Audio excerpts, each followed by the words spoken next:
Hello my dear friends, and welcome back to another Star Wars news update. In today's video we have even more news for Obi-Wan Kenobi. If you remember in yesterday's video, we had some character details for O'Shea Jackson Jr., who's going to be playing a partisan called Rokun. We also had some new exclusive pictures for the show, courtesy of Total Film. Well, in today's video my dear friends, some more information has emerged. We're going to kick things off with the showrunner of the series itself, Deborah Chow, who's confirmed that Darth Maul was never in the plan. I echoed this same sentiment weeks ago when there were rumours that Maul was originally going to be in the show. Jason Ward over at Making Star Wars has been saying for months that is not the case. Maul was never going to be a part of this, and given the accuracy of his leaks, I took his word for it, and it seems like he was absolutely right. Let's take a look at the full story and what Deborah Chow said.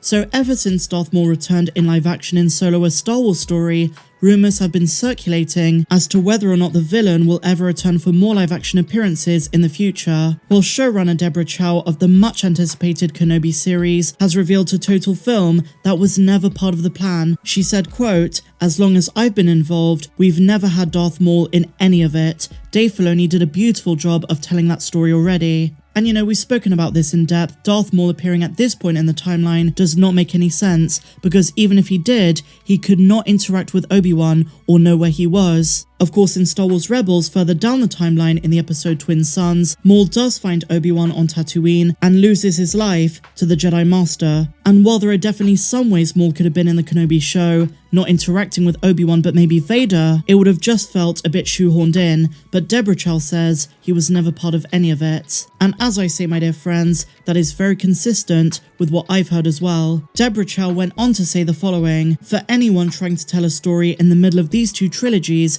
there are only certain elements that made sense in where Obi-Wan is. With a lot of the legacy aspects, the decision to bring Vader into it was not made lightly. We're 10 years after Revenge of the Sith. Where is Obi-Wan's starting place? What has been important to him in his life?" She says Anakin and Vader are a huge and very profound part of his life. We ended up feeling that he made sense in telling this story. And she finishes by saying, "Vader cast such a dark shadow that to have Maul in it would have been a little bit much." So there you have it guys, confirmation from the showrunner herself. And you know what, as much as I love Ray Parker's Maul, I think his story arc as it is perfect. Of course they might go back and decide to make a show based before his death in Rebels. But that being said, if it's the case, it's probably going to be animated. If you remember, there is still a rumour out there that we are going to get a Crimson Dawn animated series. Let's just wait and see, but for now, there is no Maul in Kenobi and never was. And so next up in Kenobi news, Hayden Christensen has teased we're going to be getting more Vader after the Kenobi show. Now we know that Hayden is slated for the Ahsoka series, but could he also appear elsewhere?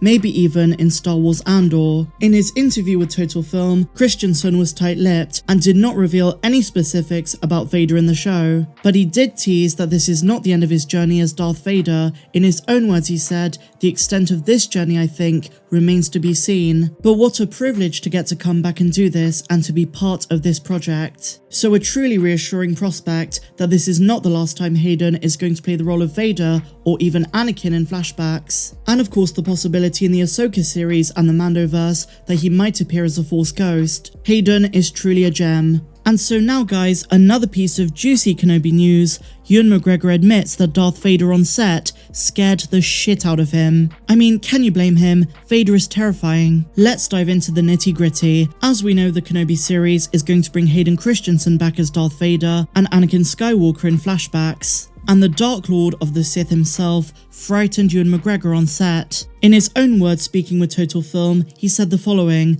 "I've never met Darth Vader. I'd rehearsed the scene with Vader but not with the helmet on or anything like that. When we came to do the scene, when they shouted action, he had to come from behind me. I turned around and fucking Darth Vader was coming at me. It was like I was 6 again. I'd never acted into Vader's helmet. I'd never looked him in the eye." He continued by saying, "It scared the shit out of me. I'm not joking. It gave me a proper jolt of absolute fear. I was like, oh my god, that's not acting, that's real. I'm really truly terrified now." and apparently the same would happen with the stormtroopers. He said he worked with clone troopers before, but so many of them were CGI. He said, I never worked with stormtroopers, and again, I was like 7 years old again, because when you're actually faced with a stormtrooper with a blaster, it's like fucking hell. It's like actual childhood memories of being scared. That's how deeply it's in us. I've acted for 30 years, and I've never been genuinely frightened when I'm acting frightened. He says, but I had moments on this that were genuinely quite scary. It's so funny. And we also learned from this interview that Deborah Chow had a similar reaction to seeing Vader. She recalls a moment of silence on set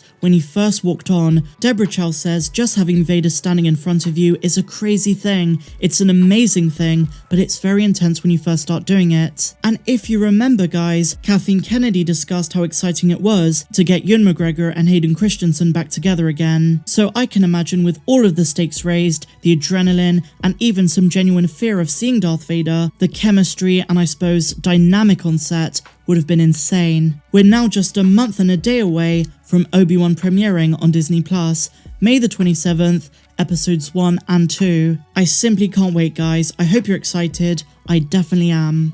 And so now, my dear Megalorians, if you're missing the Bad Batch like I am, I've come across some really great news. On Thursday, this coming Thursday, April the 28th, at 11 AM Pacific time, there is a behind the scenes of sorts for the Bad Batch, and this is going to look at design, FX, and final frames for the show. It's being organised by Lucasfilm Animation in association with Afro Animation, and it's titled Behind the Sequence, The Bad Batch Workshop.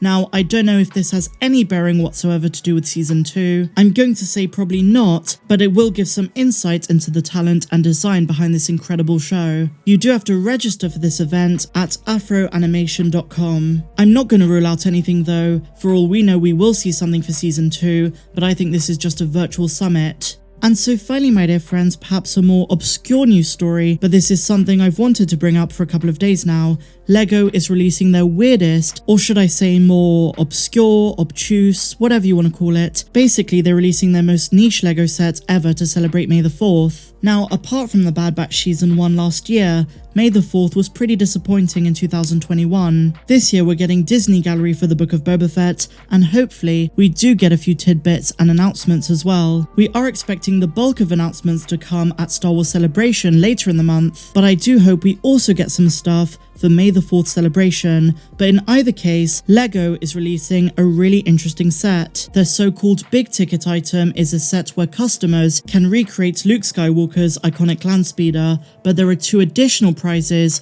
for those who spend over a certain limit. And among these is the Last Family Homestead kitchen. That's right, this set features Luke's Aunt Beru hard at work in her kitchen on Tatooine. Now we are getting Bonnie Peace as Aunt Beru in the Obi-Wan Kenobi series, but this minifigure that comes with the set is more akin to Sheila Fraser's portrayal in A New Hope, an older Aunt Beru if you will. Now, although the set is admittedly a bit peculiar, it does make perfect sense for the scene to get recognition in LEGO form. After all, the Last Family Kitchen is the location where blue milk was first introduced in Star Wars, an element of the franchise that has become somewhat of a meme.